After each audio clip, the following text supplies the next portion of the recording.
President Metsola, dear Roberta, Minister Bjerre, honorable members. Няма да крия, че наблюдавам с тревога как протича кампанията за еврото в България. Един ужас. Никакво творчество. Една безкрайна скука. Скука. Кой ги измисля тея клишета?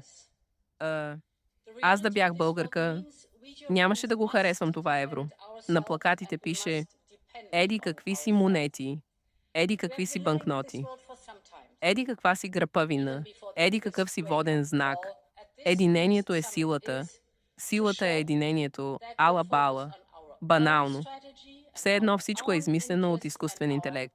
Късно е вече. Каквото било, било. То поне едно нещо хубаво се случи. Т.е. не се случи. Моите приятели не позволиха да се прави референдум. Без референдум няма значение колко е тъпа кампанията. Повярвайте ми, няма значение. Да завърша оптимистично, добре дошли в еврозоната.